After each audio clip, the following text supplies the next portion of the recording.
Just a quick run through at the top table. So close to my left, Stefan Gamble, Chief Executive, new head coach Sean O'Driscoll, Club Secretary and Director Daniel Mole. Just to run through the format of today, we'll take written press questions first, then we're going to do an assembled radio just on that table over there. We'll do some pictures down by the dugout in the stand as well, and then TV can do one-to-ones in the dugout area. So over to you guys. Any written questions first and foremost? Sean? Hello. Nick Master from PA. Congratulations. Thank you. What attracted you to Walsall? I think I've watched them over the last 2-3 seasons, so it's not something I'm aware of the club, and obviously friends with Richard and Dean, and always enjoyed watching them play, even when they've not won or they've struggled a little bit because maybe the squad's not strong enough to cope with a few injuries and stuff. But always enjoyed watching them. Thought the culture that's been embedded here and the environment is really the attraction. I think the fact that they're doing so well in the league helps. But if I'm honest, and I've said this to the players this morning, that's the attraction, the way you play and the way you do things. Richard wouldn't have had to talk the club up to you much, I imagine. Well, if you know Richard, Richard's cup is always half full. Well, no, it's always over brimming. Yeah, it's very full. There's no downside with Rich. No, I didn't have to. I mean, like I say, I've been here many times. Know quite a few of the players. Know the philosophy and the culture that's been embedded since Dean and Richard started. So again, that's the attraction. I guess most jobs new managers get, you get because the previous manager has struggled. This must be quite a nice opportunity to get a club that's different pressures, I suppose. Again, the squad or the team have coped really well with losing their manager, and now we're trying to find that the transition between me coming in is as smooth as that one. I think that's what we've got to try and manage. I'm not coming here to change anything really. Maybe tweak one or two things and move it forward, but what they've got is priceless, and I think we have to fight tooth and nail to keep it. Is that the reason for not bringing 2 or 3 of your own people in? You're obviously going to carry on working with the staff that are... Well, I think change whatever happens in any industry, change is a problem for people. So the more we can make it seamless, the better it will be for the team. Sean, were you itching to get back into management, or is it a case of this is the right club at the right time? Yeah, I wasn't. My name wasn't bandied about. I mean, you get agents ringing, would you be interested in this? Would you be interested in that? So it wasn't something that I was actively trying to get back into. But like I say, the attraction was the way Walsall play, the philosophy, and what's been built up, and it was the right club at the right time for me anyway. Any reason for the change of title from manager to head coach? Is that your decision?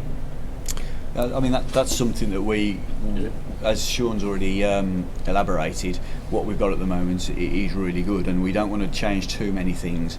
We didn't want to burden Sean with too many fancy titles or anything like that. We wanted Sean to focus on the coaching side of things really, and let the staff take up some of the rest of the slack. So really it's a subtle change, but that was the reasoning behind it. We didn't want Sean to be encumbered by anything other than just getting on with the coaching and looking after the team. It's the 21st century, isn't it? It's the way football's going, I'm afraid. Sean, after your stints at Bournemouth and Doncaster, which were both very long ones, how much of the fact that Walsall are committed to this long-term project? How much of it? Well, I've spoken to a lot of clubs who are committed to long-term projects, and it doesn't. Well, you can see the amount of managerial changes. So the fact that they've come through some tough times and kept with it, I think, and the chairman's totally committed to actually, if they're going to. If Walsall are going to be successful, it's going to be this way, because they're not going to throw millions of pounds at it, because they can't. So they've got to find another way, and I think they made that decision some years ago and have been true to their word and have stuck to what they believe in. And finally, I think, and it takes that amount of time. I've been in situations where you have success, but it's come through a lot of hard work and people sticking to the plan, and so this season they're obviously reaping the rewards of that. Despite the great position that Walsall are in, Sean, Dean seemed to think it'd still be a mega job to get Walsall into the Championship. How do you see the situation? Oh, a mega job. No, it's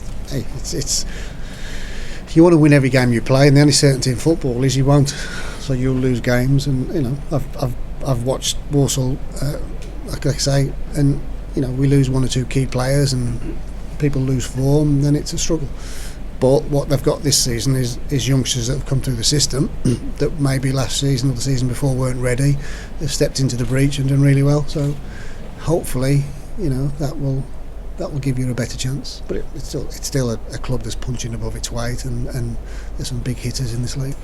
We do have a project though that we're working on, and we have got that blueprint that everyone knows now, and there's a tradition and a reputation that we've got, Paul, of a way of playing, and obviously Sean fits and ticks all the boxes that we needed for the progressive coach to continue the good work. It's been five good years, and Dean and Richard did excellent jobs, but it was more than just two people who took this club to where we are at the moment, and it was something that everyone had to buy into, whether that was the board of directors, the fans, the staff, and to be fair, you guys sat here today.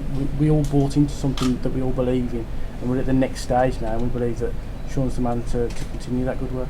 The danger of him losing key players in January, because you've got some very saleable players here.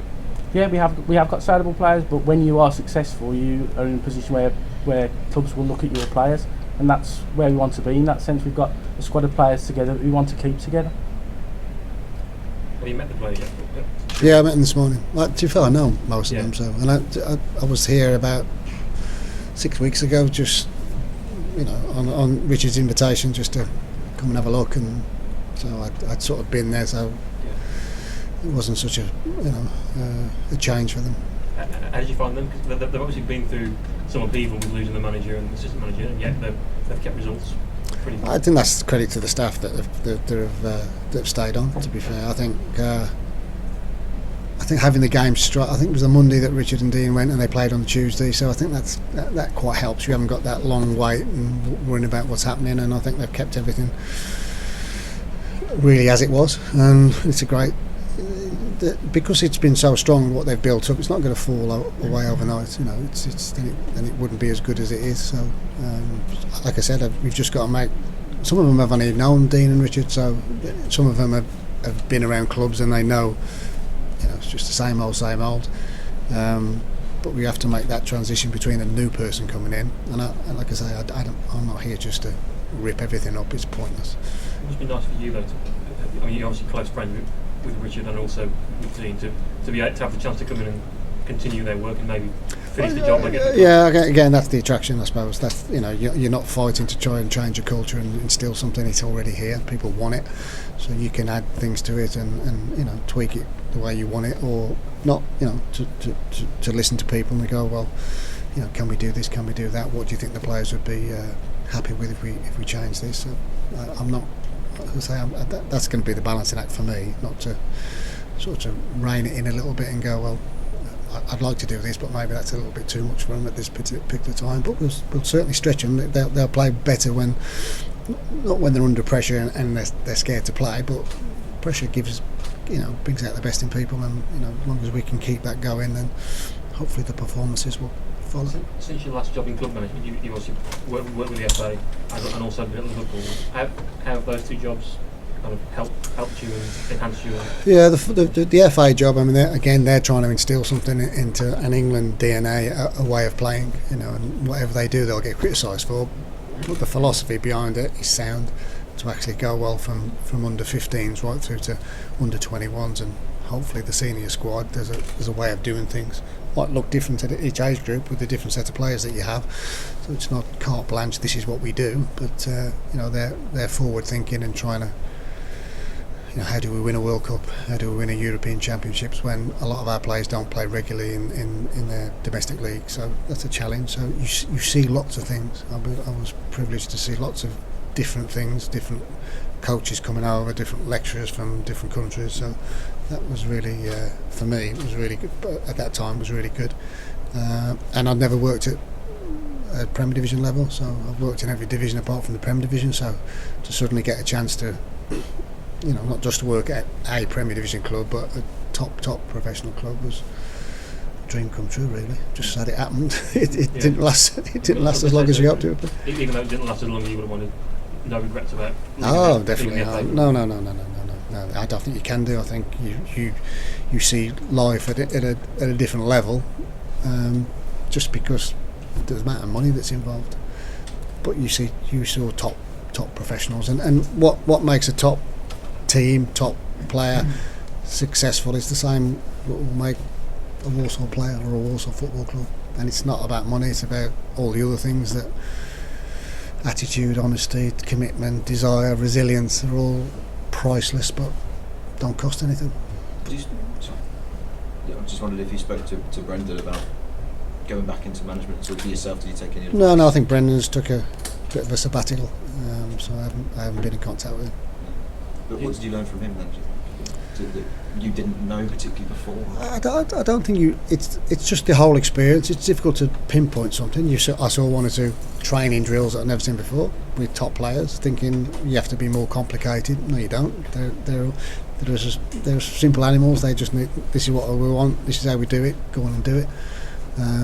So that was an experience. The sports science things and how they monitor players' fitness is at a completely different level to lower divisions because they've got the resources and the personnel. So and it's a 24-hour, 7-day-a-week operation, just because the amount of games they play. So you know they spend more time recovering really than they do training. You know, than flying off here, and every game's bigger than the last game. So that mentality that you see in players like James Milner, that's just inbred. You know, he does it because that's the way he's always done things. Not, you know, it's not learned. It's just it is learned, but it's come through years and years of experience. And then seeing that in younger players, you know, they look at the older players and then they follow the same habits. So that was the most interesting thing about it. Is it inevitable that those experiences make you I don't know, a better manager, but kind of a more rounded manager? I said to the staff this morning, I'm not. Don't expect me to come in here and everybody look up to me and think I've got the answers, because I haven't. I can learn from you. I've got John Ward, you know, Neil Cutler, who's well thought of as a goalkeeping coach, and John Whitney, who's been here 12, 13 years, who's got vast experience. So I think we have to add to the mix, you know. But we want to make they've made an environment where the players are learning every day, so every day's a school day. I think that's got to be the same for the coaches. You never stop. You never stop. Think, well, can you do things differently? You know, somebody comes up with something that you've never seen before, and can you adapt it to Walsall? Is it the right thing to do? So that's the thing that excites me with coaching. You're from the West Midlands, obviously. It's the first time you've ever managed a West Midlands club. That must be quite nice to be close to. Yeah, it's nice to not be moving around the country and going home every night instead of a rented accommodation somewhere. So I'm quite looking forward to that. You managed Doncaster, got them promoted from this division into the Championship. What, in your opinion, does it take, given that also perhaps a comparatively similar club? I think they've got. We went into Doncaster and they didn't really have they'd been promoted from the Conference to League Two and wanted to jump another step, and they'd got there, I think, really probably by spending more money than anybody else, and they'd come to a level where you can't do that anymore. So then you have to build up a way of playing, and players have to buy into it, and then you can build from that. So I think that's what we did. And you're already halfway along. You know, this is there already. So you look at it and go, oh my God, this is already there. They want to play a certain way. We know we need to get results, and sometimes you have to tweak performances to get results. You know, that's the reality of it. But it's probably trying to cement it even more to actually be consistent in what you're trying to do. So I spent many years playing football where you'd come in at half time losing the game, and the manager would tell me what I'd like. I know we're 2-0 down. I know we're 2-0 down. He's made a mistake or he's made a mistake. Tell me what I need to do. Don't go on about what's gone on. Tell me what I need to do to get back in the game. So I think that's that type of mentality. This is what we need to do. So they've got 26 games left. This is what we need to do. You do it. Now you got to do it consistently, and you might have to do it with a depleted squad, one or two young players in the team, somebody playing out of position, all those type of things, which are difficult to recreate on the training pitch.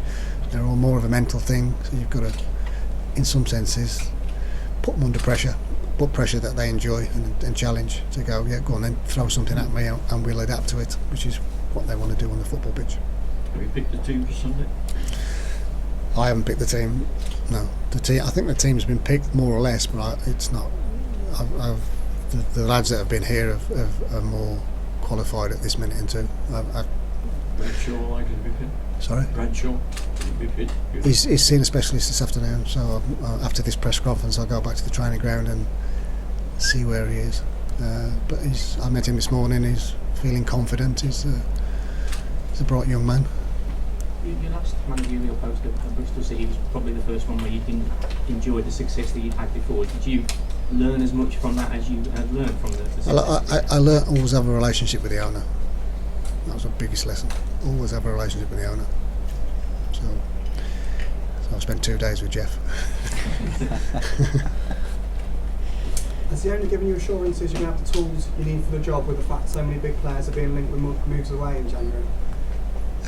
What do you mean by tools? Money? Well, assurances, yeah, that you'll have what you need to continue the promotion push. Well, it depends. If I ask him for £1 million, no, he's not going to tell me you've got £1 million to spend. I think there's a unwritten rule that if they get money through transfer fees, then a percentage of it automatically goes back to the club in the sense of the football side of it. But it's, as one of the strengths is this is a club that has many, or 4 or 5 different avenues, and they all interlink. You know, so the commercial department, the success of that helps the football side, and vice versa. If the football's successful, that helps the commercial department. So, the chairman's desperate to get promotion, or desperate to be successful, so he'll do everything he can. In terms of, from a manager's point of view, is it a braver decision to make to join a club that's up near the top of the table when perhaps there's only one way he could fall? To be fair, and I've said this to the board. Where they are is a bonus. It's the way they do things is the attraction. It's not. It's for me. That's trying to be as honest as I can. That's what's attracted me. If you know, it's. I'm not going to change anything. So you know, I'm not going to suddenly make them something that they're not already. I'm just trying to keep it going. So you know, they've got 20 games and they're averaging 2 points a game. So if it suddenly goes pear-shaped, then yeah, people should have a look and go, what have I done differently? And you know, I'll learn from that. But the idea is to keep everything on an even keel and try and encourage the players to carry on what they've been doing. What's your view on borrowing players, Sean? Loaning. Yes, get them on loan if you need them. I think it's the way small clubs have to survive. I think it's a skill to get the right player at the right time. I think that's, you know, it's a bit like transferring, but without the initial cost. I think they're worth their weight in gold if you can get the right one, and they can be a disaster if you get the wrong one. So, you know, while the outlay is not as much as playing a transfer fee, I think the skill of actually getting the right one is just as important. Any more questions from the room? Just a question for one of perhaps the board members. Just wondered about the sort of application process. Wondered if you could sort of let us know perhaps how many you received and the sort of process that you've been through. Yeah, I mean, this has probably been the most difficult decision in choosing a manager that we've ever had at the club, because whenever a manager's gone before, it's probably because we're at the wrong end of the table. So whatever we're doing hasn't worked, and we need a fix. And then when you're in that situation, you need someone to come in to shake up the dressing room and change things around. And we were in completely the opposite position. You know, we'd got something that wasn't broken; it didn't need a fix. We needed someone that could come in, that could fit seamlessly into what we were doing, that had similar values to us, wanted similar things out of the game, and believed that we should play in a similar way. So that narrowed down our options really. In terms of applications, we had close to 100 applications, and they were all very high calibre. I've been through this process a couple of times since I've been on the board, and when you're down at the bottom, you don't necessarily always get a good quality of candidate. I can say this time round we certainly did, but that still didn't change what we wanted to achieve, and that was to bring someone in that was going to fit into what we do and we believe in. So when Sean's name was mentioned and we established there was interest there, then it was one that we were all very keen to pursue. We'd known Sean through Dean and Richard, and obviously we'd played against many of Sean's teams, and the way that they play football and the style and the culture, every club Sean has been at was a big attraction for us. So whilst we had a lot of applications, once we knew there was interest from Sean, there was only really one person that we wanted for the job, and thankfully, having met with the board, Sean wanted similar things, and we're just really pleased that we've been able to secure his services, for the next 18 months, and who knows from beyond there. But we feel it gives us the best chance to carry on the good work that's been established over the last 4 or 5 years, and we're committed to that long term as a board. And so that's, in a nutshell, that's really how we've ended up at today. Did you mention the length of contract there? Yeah, it's 18 months. It's initial 18 months, and then we'll see where we go from there.